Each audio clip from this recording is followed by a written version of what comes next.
To me, it was a moment of reflection because Haiti was already suffering, economically, politically. The people were already suffering. So to me, it was a wake-up call and an opportunity to think about the direction that Haiti need to take to continue building a better society.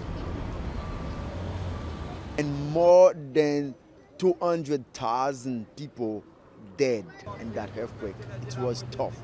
Believe it or not, every Haitian, wherever you came from, you have some family in Port-au-Prince.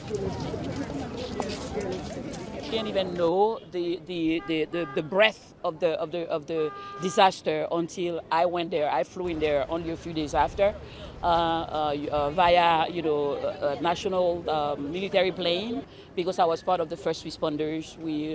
The Haitian Women of Miami coordinated the Haiti relief effort here, and we were responsible at FAM of all the volunteers.